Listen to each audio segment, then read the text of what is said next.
Good evening and thank you for joining us. Parks Canada broke ground this morning on a $37 million project in Nipigon. The new Lake Superior National Marine Conservation Area Administration and Visitors Centre will give Parks Canada a permanent home in the conservation area. Jessica Clement has the details. Major progress is being made in Nipigon for the Lake Superior National Marine Conservation Area.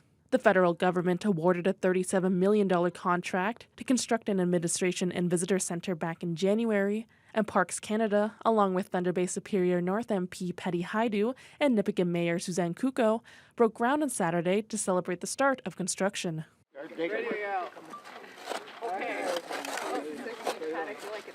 The facility will be located on the Nipigon Marina and, once completed, will serve as Parks Canada's primary operations base and visitor reception for the conservation area.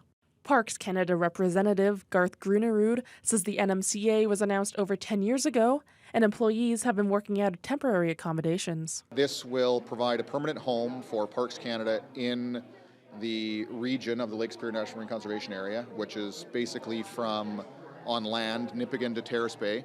And that will allow approximately 30 employees in the summer operating months and about 12 in the winter operating months to do all of their work from a new state-of-the-art facility. During her speech, Haidu, who is also the minister responsible for FedNor, mentioned the dedication her Conservative predecessor put into making the project happen.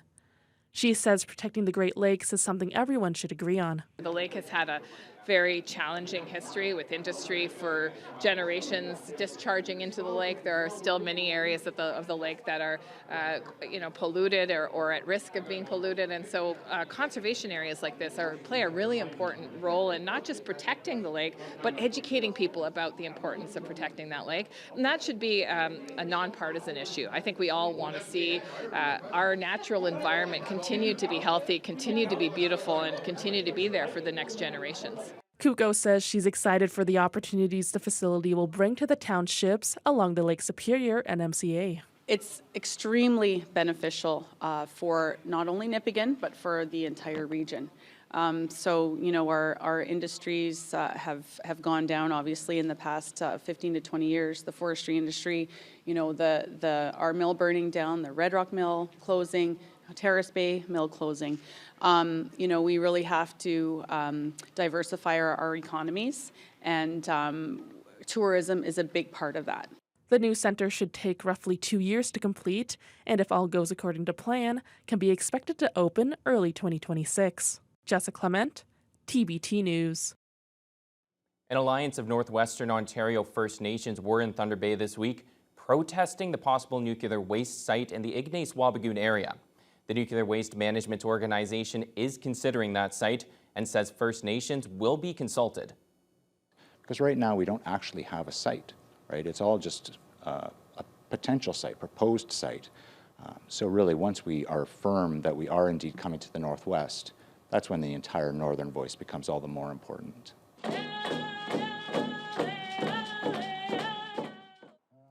Roughly 100 people gathered to protest, with local anti-nuclear activists joining reps and supporters of the Land Defense Alliance. The 6 First Nations opposed the idea of building a deep geological repository for nuclear waste near Ignace. They argue that inherent and treaty rights mean First Nations must give free, prior, and informed consent before any development can move ahead. That would impact their lands. Ponca says the First Nations would be included in the broader outreach and education efforts. Those will take place alongside environmental and nuclear safety assessments needed if the Ignace-Wabigoon site is selected. Is there a way that the wider community of the Northwest were opposed to this project? Could it trump Ignace's or Wabigoon's expression of willingness?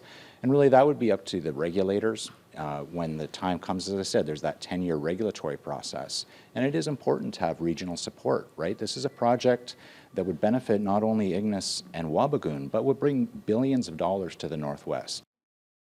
In the meantime, Ponca says the NWMO is willing to meet with the First Nations to discuss the project. The Thunder Bay DSAP has approved a plan to maintain hundreds of affordable housing units. That's despite losing over $4 million from this year's budget when Ottawa withheld a $357 million transfer to the province. Ontario's Minister of Municipal Affairs and Housing says he's ready to negotiate with Ottawa and hopes to get the funding restored. I remain optimistic. I have to be optimistic. I'm very frustrated, I can be honest with you. We have a very big disagreement with the federal government. During a recent stop in Thunder Bay, Calandra said he hopes to get Ottawa back to the table on the national housing strategy. He says the province has already exceeded its target for renovating affordable housing units, like the 442 units that had been slated for repairs here this year. But he says he won't make anyone build the new affordable housing units that Ottawa is demanding. The province of Ontario doesn't directly build homes. We do it through our partners. The 444 municipalities across the province of Ontario, the service boards, are the ones who deliver the new housing. I have been unwilling to order our service boards to do what it is that the federal government wants us to do. Meanwhile, the DSAP has decided to draw on more than $1.7 million of reserve funding to mitigate the impact of the shortfall. The board approved up to $716,000 needed for repairs to the nonprofit housing. It also agreed on $1 million in operational funding for 133 urban native housing units. The planned construction on DSAP capital projects will be delayed until 2025. Canada is upping surveillance of dairy products in our country. That's as avian flu outbreaks continue to spread across American dairy farms. New confirmation shows the virus, which jumped from birds to cattle, has spread from cows to humans for the first time. CTV's Colton Prale reports. On farms and in grocery aisles, Canada is keeping a new, more watchful eye for bird flu. Outbreaks across the states have prompted new concerns around the possible spread of the H5N1 virus in Canada. This week, the Canadian Food Inspection Agency announcing new testing on milk at the retail level for fragments of the virus, and new protocols for dairy cows being imported from the states, along with facilitating testing for non-symptomatic cows. Testing of milk is a good first step because it will give us sort of a landscape level view of whether or not it's likely that we have any virus in the country. Friday, the New England Journal of Medicine confirmed the first documented transmission from a cow in Texas to a human being. Symptoms were mild, but included a severe case of pink eye. Experts say it's still cause for concern. When a virus gains the ability to go from one species to another, especially once it's able to infect mammals, because we are mammals, it makes it much more likely that it's going to start infecting humans and then having human-to-human spread. There have been few human cases of the virus in the past 2 decades, but experts say the mortality rate in those cases is extremely concerning and in line with other influenzas like Ebola. Canadian health officials say that milk in grocery stores is safe to drink and that this is not a food safety concern. So far, no cases of the avian flu have been detected in Canadian cattle. Colton Prale, CTV News, Ottawa. The annual Indigenous Preview Day was held at Lakehead University this past week. The goal is to familiarize high school students from across the region with the wide variety of options that post-secondary education can offer. Well, what we do know is the more time students interact with post-secondary education, the more likely they are to choose it as a pathway. So we have students that come every year from grade 9 through to grade 12. So by the end, at a minimum, they've visited Lakehead 4 times. And so as they're choosing courses in grade 9, grade 10, deciding on which stream they wish to pursue, it gives them a lot of options. And once students know what their options are, they can make informed decisions. Over 200 high school students from Nipigon, Red Rock, and the Thunder Bay area participated in the full day of activities. They had the chance to spend the day visiting different classes that they might be interested in and speak with faculty members. The Rideau Hall Foundation was also there as part of their Indigenous Teacher Education Initiative.